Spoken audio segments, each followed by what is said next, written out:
vem fazer parte deste grupo de pessoas que gostam da palavra de Deus, esse grupo de pessoas chamado igreja, que se reúne todas as manhãs aqui para adorar a Deus, para dizer: Senhor, nós te amamos. A gente não se reúne aqui para fazer fofoca, a gente não se reúne aqui para mostrar roupa, a gente se reúne aqui para aprender do Senhor, falar do Senhor. A gente se reúne aqui para prestar um culto a Deus, ao nosso Senhor, ao Pai eterno, prestar um culto ao Deus encarnado, homem morto e ressurreto, Jesus Cristo, que é o mesmo Deus. A gente se reúne aqui para sermos instruídos pela santa bondade do Espírito Santo de Deus, que o próprio nome diz, né? É o Espírito de Deus, é o mesmo Deus. Pai querido, Pai todo-poderoso, Deus santo, Deus eterno, Deus que sempre existiu e sempre existirá. O único que criou tudo e criou a todos.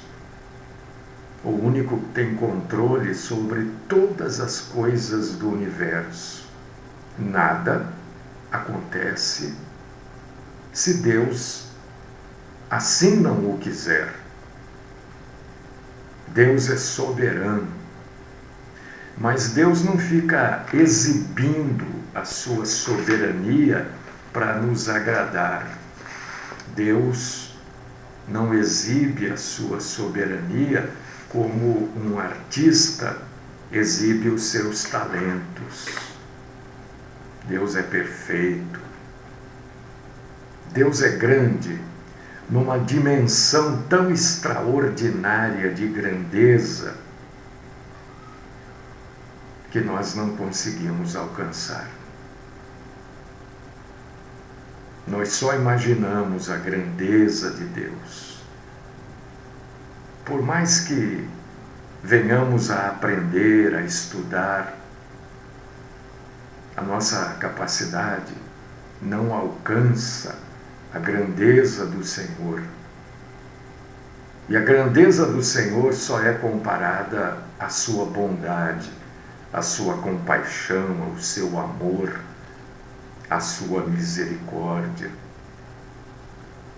de se preocupar com nós, pecadores. Graças nós te damos, Senhor, por tudo isso que o Senhor tem feito por nós até hoje. Te agradecemos por esse mês que foi embora, um mês difícil. E estamos te agradecendo por esse mês que está chegando. Fala conosco hoje também, Senhor. Derrama sobre nós entendimento, graça, sabedoria. O Senhor diz que todos aqueles que pedem sabedoria, Ele dá. Peça, como eu peço: Senhor, dá-me sabedoria. Peça, irmã, peça, irmão, sabedoria. Não seja sábio aos seus próprios olhos. Fala, Senhor, conosco e livra-nos da mentira. Afasta de nós a mentira, Senhor. mentira, mentiroso. Esta é a minha oração. No nome santo do Cristo Jesus. Amém.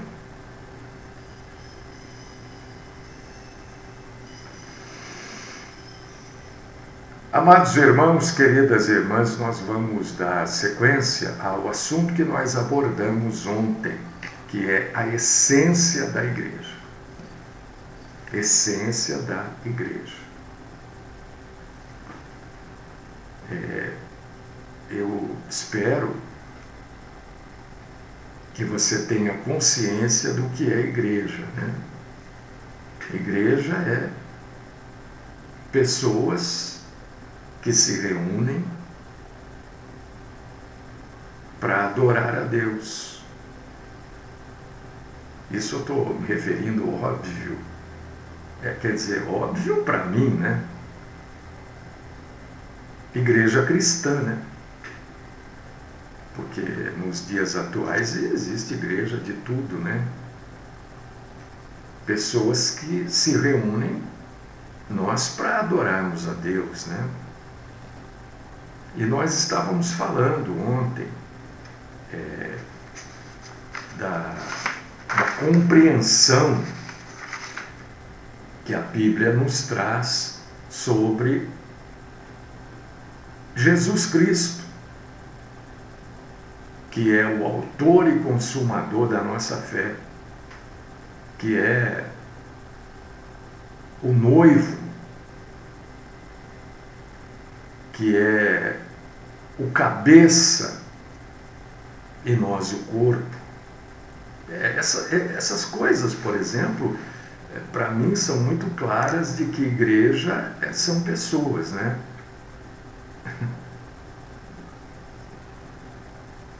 Bom, então, Jesus é o cabeça do corpo.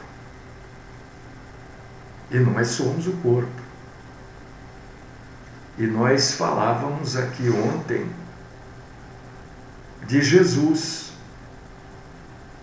Jesus é o Deus que se manifestou em corpo,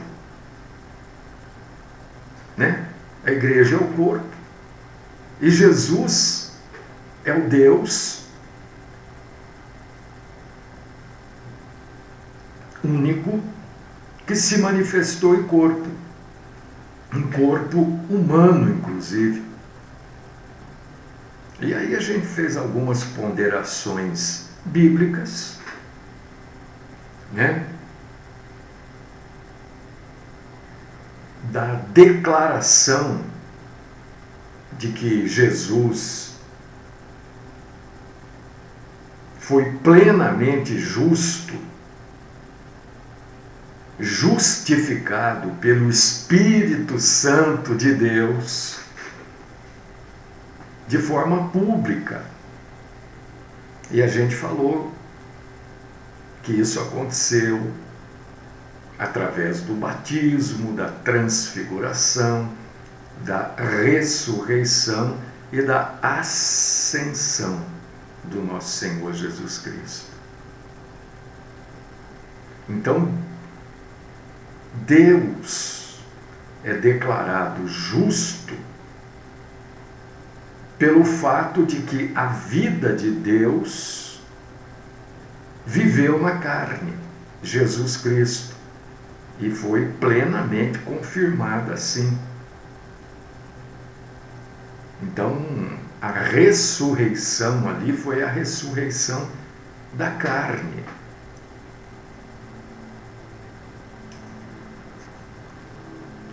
A vida do homem Jesus foi tão plenamente justa que, através dele, Jesus Cristo, todos os que creem em Jesus são justificados. Eu quero dizer para você que o motivo da Bíblia é Jesus Cristo. Eu acho que isso eu não preciso dizer, né? Você que lê, medita, estuda na Bíblia sabe. O motivo da Bíblia é Jesus, tanto do Velho quanto do Novo Testamento. E nós que cremos que Jesus ressuscitou dos mortos, e ele morreu, e ele só morreu pelos nossos pecados, e quando ele ressuscita dos mortos, ele ressuscita para a nossa justificação. Você vê que justificação vem da palavra justo. E eu deixo aqui uma passagem bíblica para você confrontar o que eu estou falando com a passagem bíblica, porque não tenho nunca receio nenhum em ser confrontado biblicamente. Romanos capítulo 4, versículo 22, 23, 24 e 25.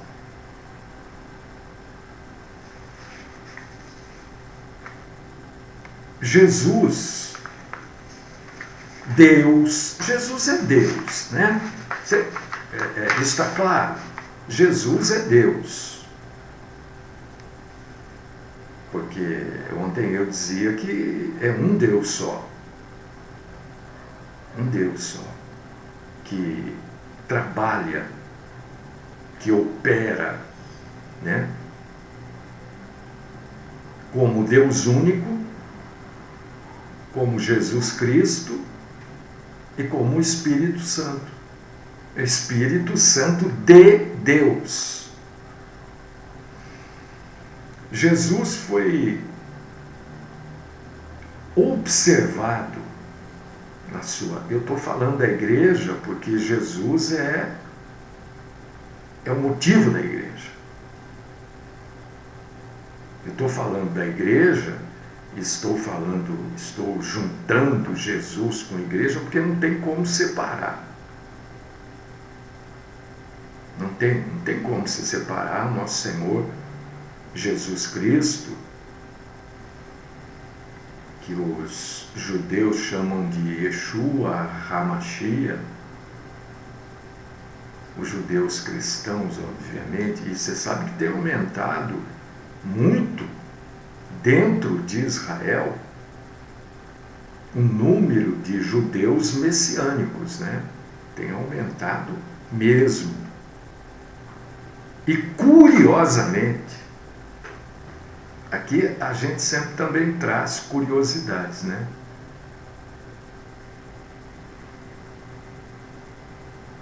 Os judeus messiânicos, tanto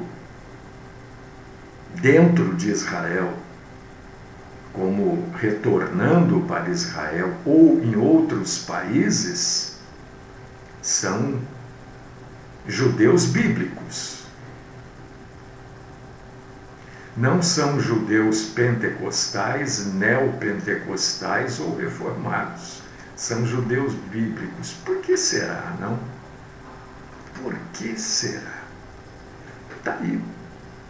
Para você que faz parte dessas novidades, né, do pentecostalismo, que só surgiu em 1900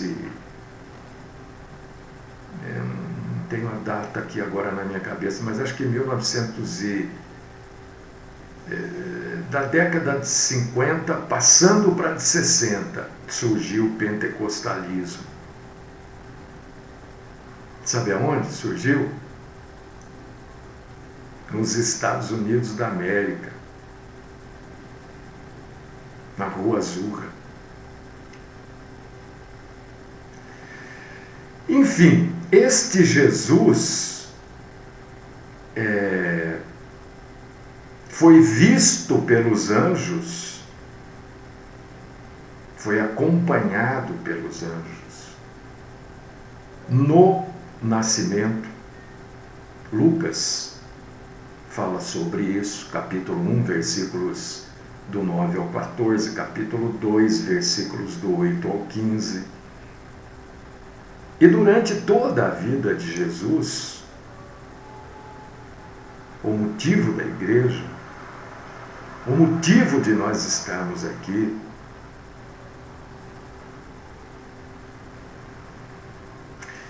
é a pergunta que está surgindo aqui.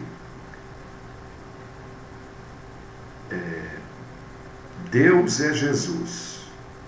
Não, Deus e Jesus são um só. Porque quando pedimos, nós pedimos em nome de Jesus para Deus. Veja bem, Deus se fez homem em Jesus.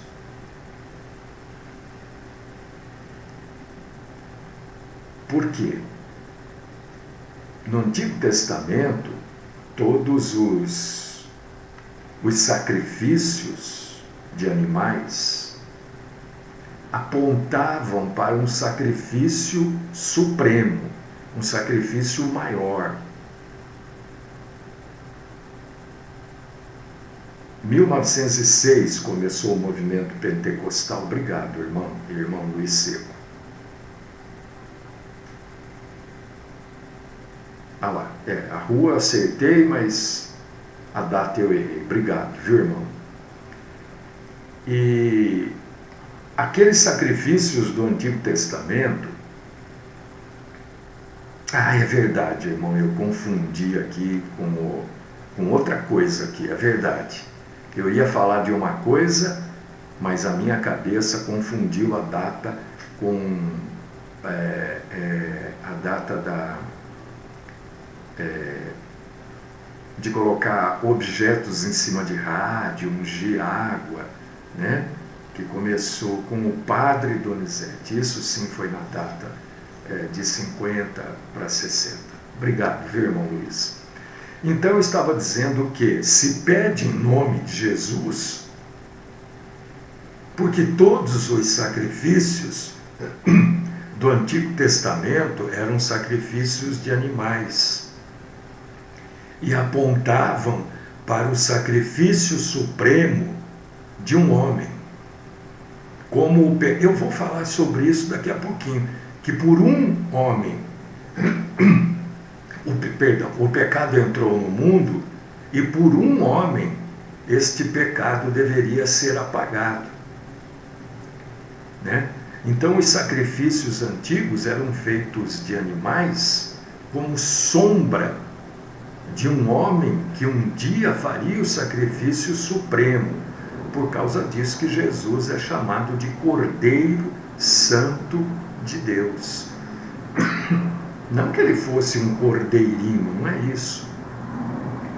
É figurando os sacrifícios antigos, né? Aqueles animais, Jesus mesmo diz, né, que na verdade nenhum pecado era aplacado por aqueles sangues. Prefiguravam o sacrifício de Cristo. E Cristo foi o Deus homem que morreu e ressuscitou. Então, para chegar até Deus, nós temos que crer no Deus homem Jesus Cristo, que é o mesmo Deus, mas foi o Deus que se travestiu de homem, se encarnou, morreu como todo homem morre e ressuscitou como todo homem ressuscitará. Quem não crê em Jesus não tem salvação. Pode crer no que for. A Bíblia deixa isso extremamente claro, né? Ontem eu acho que eu citei: não há outro nome pelo qual importa debaixo do sol que sejamos salvos, a saber, Jesus Cristo.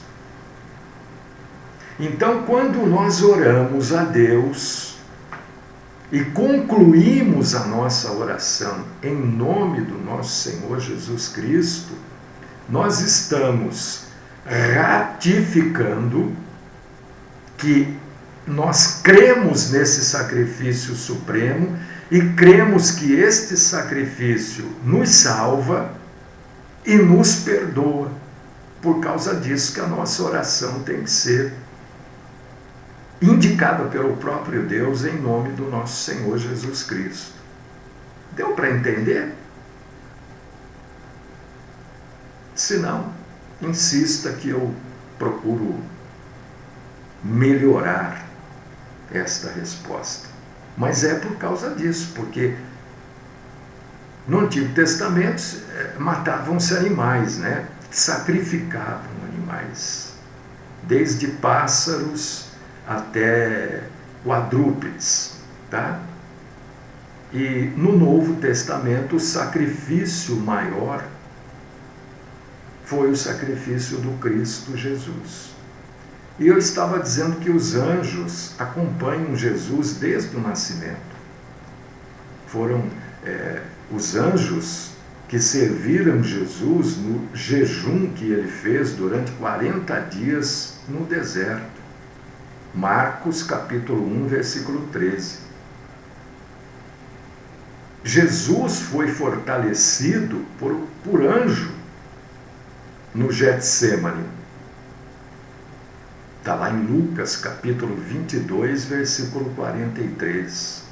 Você sabe o que quer dizer Getsêmani, né? Getsêmani quer dizer espremedor de azeitonas.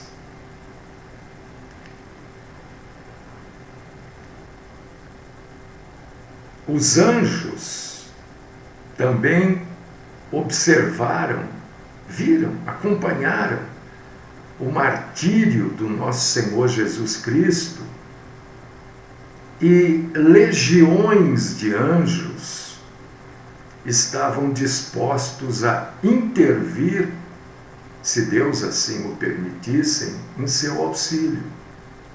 Você lê sobre isso que eu acabei de falar em Mateus capítulo 26, versículo 53. Os anjos também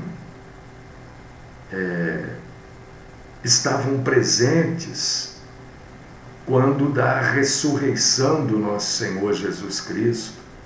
Lucas narra sobre isso, capítulo 24, versículo 23.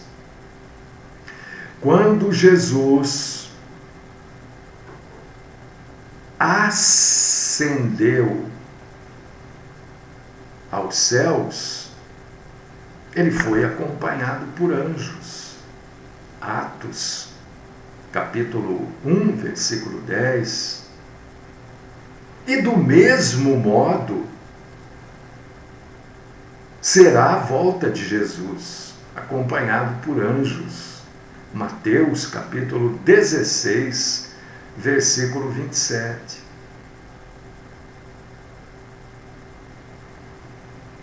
Então, eu encaro isso tudo como graça de Deus. E esta graça, frente à igreja,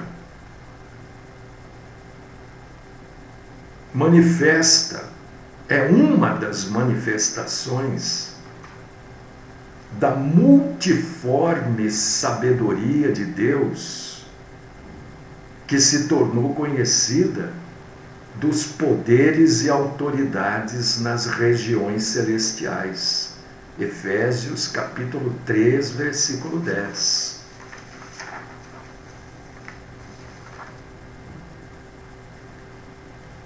A ligação com Jesus, entre Jesus e igreja, Jesus e os salvos, Jesus e o seu povo exclusivo, isso é igreja.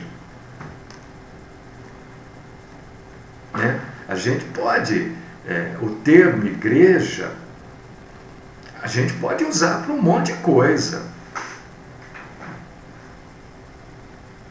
Um monte de coisa. Eu estou falando, não sei se eu preciso repetir isso, né? Eu estou falando nos termos bíblicos, né? Agora, o termo igreja eu posso já. Lugar que há muita fofoca, a gente diz, tem uma igrejinha ali naquele grupinho ali, né?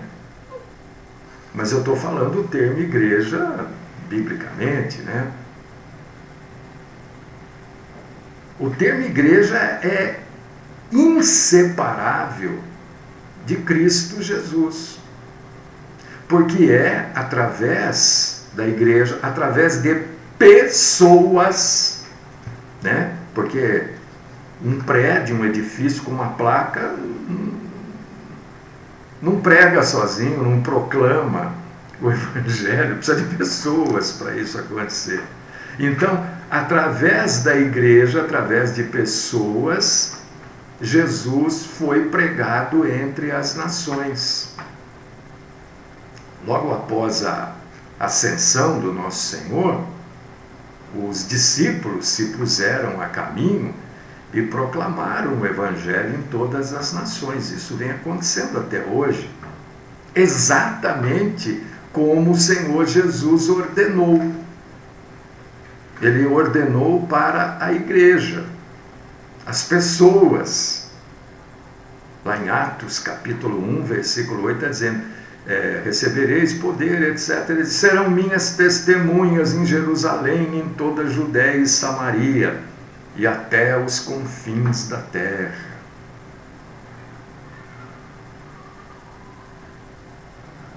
Jesus é crido por muita gente no mundo por causa da igreja, por causa das pessoas que pregam Jesus. A gente pode recordar aqui, usando a Bíblia, óbvio, do primeiro local de reunião construído em Jerusalém. Não estou falando das reuniões que aconteciam em catacumbas, cavernas. Estou falando do primeiro local de reunião construído em Jerusalém.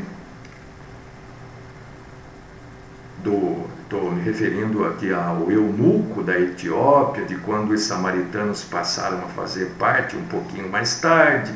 Aí depois chegou Cornélio.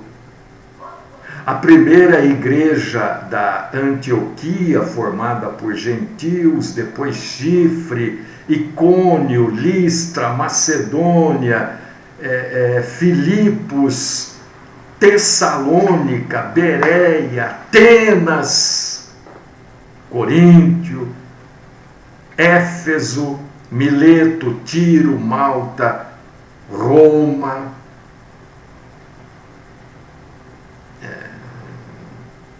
Dificilmente a gente vai encontrar no mundo um local que não haja pessoas que acreditem em Jesus Cristo. E isto vai continuar acontecendo através da igreja, até que se complete o número de convertidos vindos das nações. Como está lá em Romanos, capítulo 11, versículo 25. Até que chegue a plenitude dos gentios. Isso nos causa, assim, uma certa paz, né?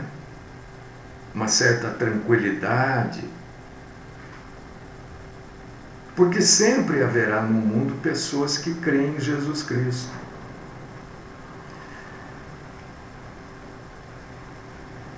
A jornada ou a cruzada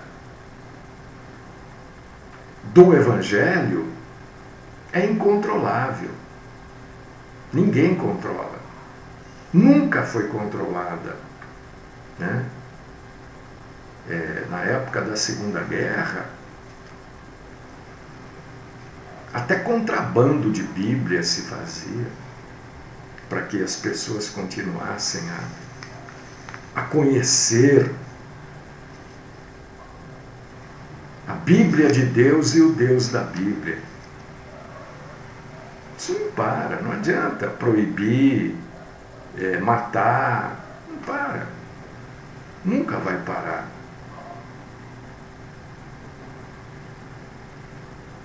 E Jesus foi recebido na glória. Foi recebido na glória.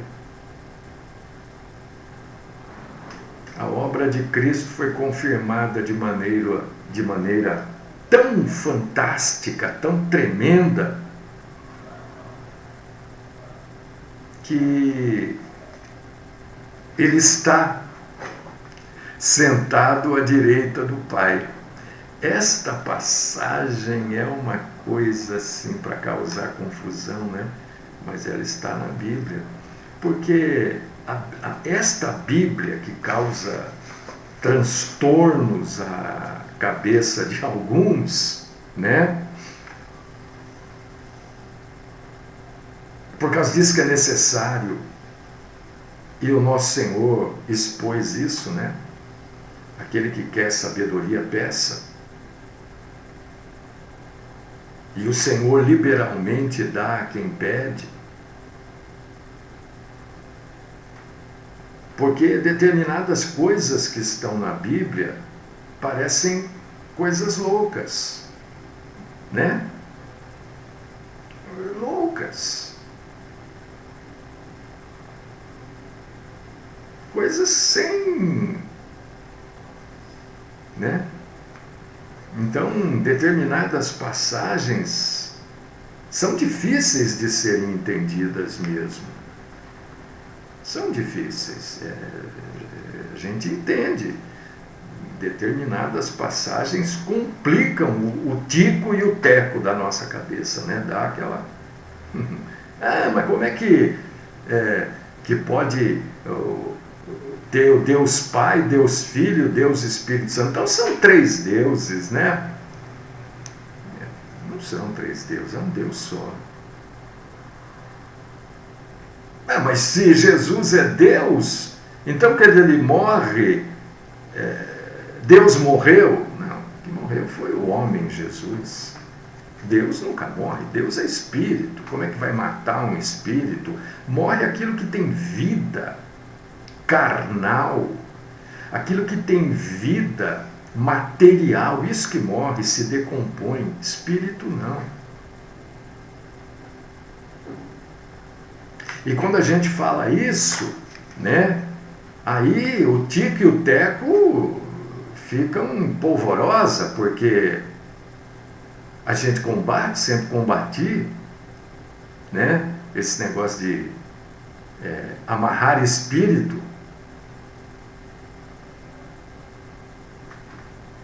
Como é que vai amarrar um espírito? Mas Jesus... Precisa entender. Precisa buscar a compreensão. Por causa disso que a gente tem que pedir sabedoria. Como é que Deus tem em prisões demônios para serem soltos num determinado tempo? Mas você acabou de falar, como é que vai amarrar? Porque espírito...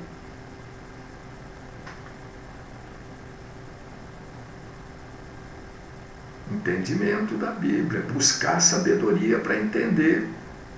Você acha que existe uma cadeia, uma prisão?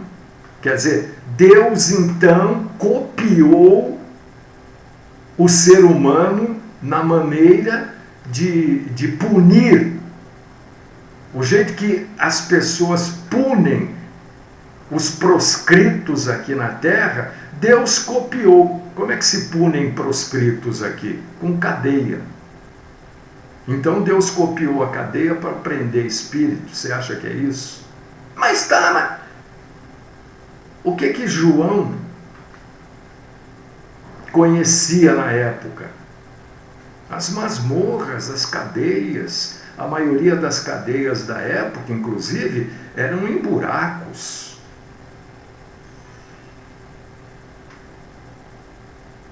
Não eram cadeias, como se conhece, eram buracos em que eram cavados, né, feitos ali, e as pessoas eram colocadas ali. Quem copiou muito essas cadeias da época, não que não existissem, cadeias com grades, mas eu estou dizendo, a maioria eram buracos. Quem copiou muito, né, foram os Vietcongues. Nessa guerra do Vietnã, a maioria das cadeias eram em buracos também. Isso foi cópia. Então a gente precisa buscar a graça de Deus para entender. Há necessidade. Há necessidade para o bem-estar, para o funcionamento saudável da igreja. A igreja precisa ser saudável, não pode ter doença.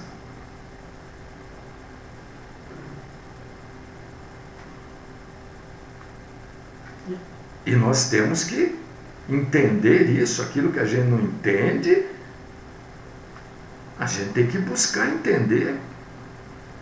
Ler, meditar, buscar a graça de Deus. Senhor, eu não estou entendendo isso. Me ajuda. De repente, Deus revela para você a verdade, a maneira correta. De repente, Deus coloca alguém na sua vida para te ajudar a entender. Sempre houveram, e é até um dom, os mestres. Por que haviam os mestres? Para orientar, para explicar. A igreja cristã infelizmente, né, nos dias de hoje, tem muita gente que tem conhecimento dentro da igreja. Aquilo que se faz até hoje nas sinagogas, que é ler a Torá, aprender sobre a Torá, não existe na igreja institucional cristã. As pessoas não querem aprender, as pessoas não querem, elas querem. E este é um pecado que o pentecostalismo vai se defrontar frente a Deus. Eu não tenho dúvida disso. Este é um pecado.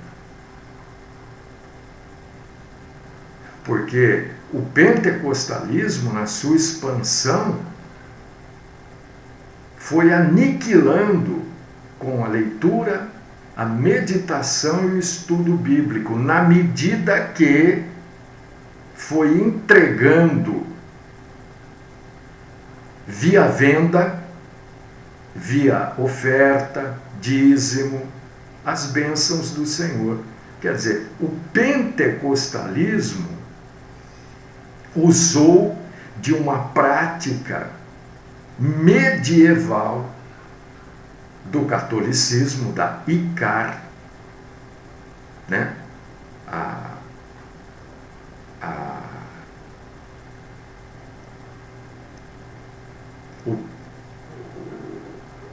Os protestantes, né? O protesto, dentre outras razões, surgiu exatamente dentre outras razões, porque a igreja vendia salvação, a igreja católica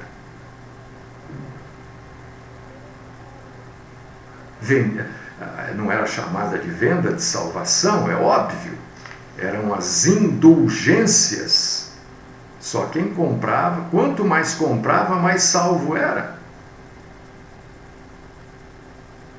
O pentecostalismo, o neopentecostalismo e essa tal de igreja renovada faz exatamente isso.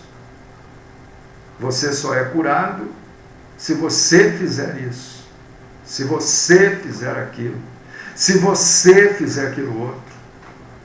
Então as pessoas não leem mais a Bíblia. Para quê? Para quê? Fora de moda,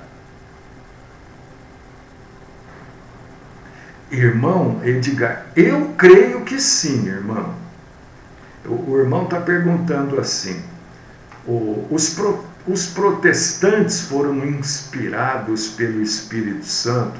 Eu creio que sim. Eu creio. Porque a Igreja Católica Apostólica Romana, e a história das religiões conta isso, né? Ela passou a administrar reinados, quer dizer, passou a administrar politicamente a igreja. E quando, eu vou chamar de político, mas na época eram os reis, né? Os conselheiros, ministros, né?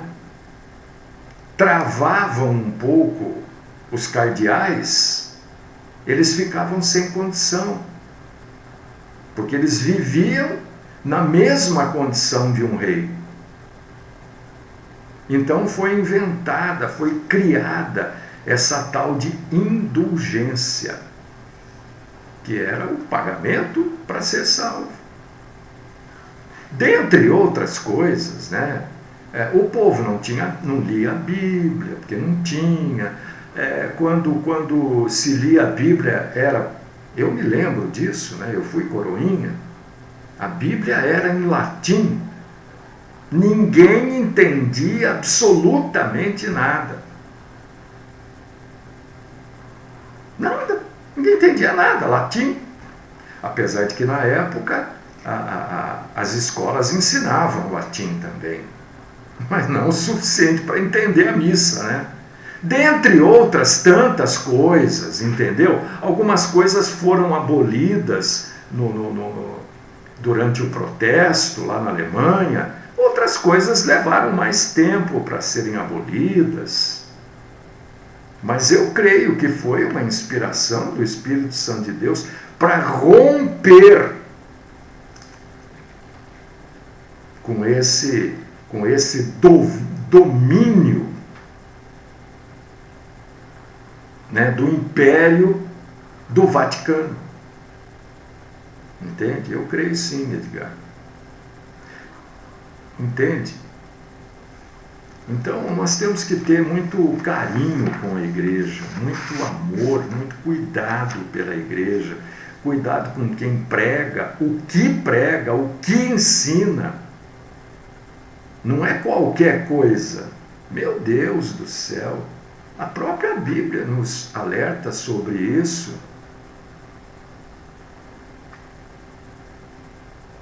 Então, irmão, aí é uma questão de cânon, né? O que é cânon? Na verdade, a palavra quer dizer, o irmão está perguntando assim, e tirar os livros apócrifos, né? Aí é uma questão, os protestantes romperam com aquilo, né? Porque, na verdade, a palavra cânon quer dizer vara de medir. É aquilo que a gente mede como certo ou errado. É isso que é cânon, né? A gente vai ler, qualquer pessoa que pega uma Bíblia católica, vê que são muito mais livros, e os livros apócrifos são verdadeiras aberrações, né? Tem simpatia, né? Tem um monte de coisa lá, tem oração pelos mortos, tem anjo mentindo, entende? A Igreja Católica quis manter isso daí, o cânon deles diz que aquilo é a Bíblia. A Bíblia que nós temos hoje é a Bíblia protestante, entendeu? Que rompeu com tudo isso, né? Rompeu foram 99, né? Citações ali que deveriam ser mudadas, não atender ao Papa como representante de Cristo na Terra, e vai por aí afora, né? Mas eu dizia que o cuidado com a igreja deve ser muito grande. Porque nós vamos responder para Deus para cada coisa que a gente fala aqui. Agora, isso não quer dizer que aquilo que você não entenda, quem falou está errado.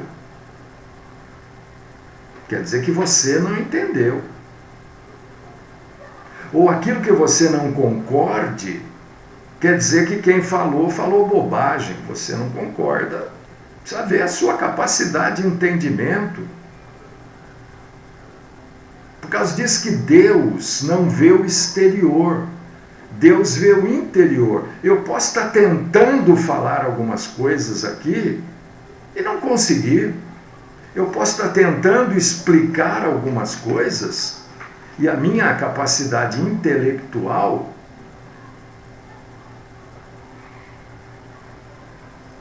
não atender a essa necessidade. Deus sabe. Meu irmão, já não respondi aqui dos livros apócrifos? Já, né? Já.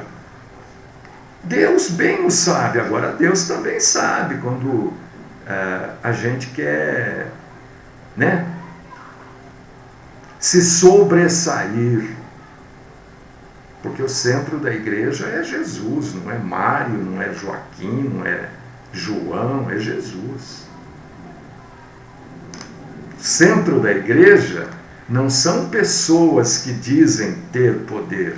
O centro da igreja é Jesus. Porque todo o poder emana de Deus, de pessoa nenhuma emana poder nenhum. E encerramos por aqui. Segunda-feira a gente vai cultuar a Deus abordando, pela graça e compaixão do Senhor, um outro assunto propício para a igreja. Assunto bíblico, é óbvio.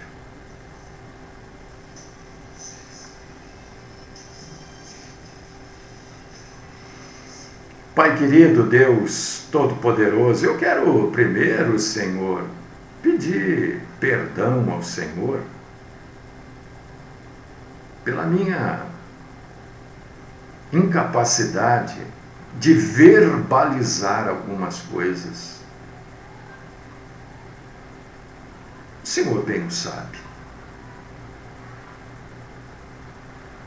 O Senhor não pede sinais externos, né? Senão nós ainda estaríamos nos circuncidando.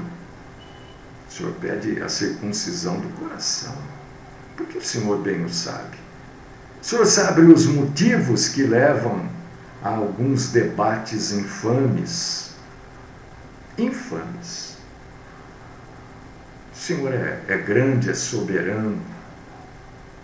Abençoa, Senhor, esse mês que está chegando dos meus irmãos e irmãs. Derrama sobre eles a tua santa graça, o entendimento, a compreensão, o desejo profundo, não só de ler, mas também de meditar, de estudar a palavra de Deus, para não passar vergonha, né, como obreiros que manejam de maneira inadequada a santa palavra do Senhor, né, como há uma correção de Paulo, né, que nós devemos ser como obreiros que manejam bem a palavra de Deus, para não passar vergonha, né, e não envergonhar. Está chegando o final de semana, nos abençoa, cuida de nós. E se for da tua vontade, o Senhor traz a gente de volta aqui na segunda-feira para cultuar e proclamar o Senhor. Esta é minha oração, no nome do Cristo Jesus. Amém.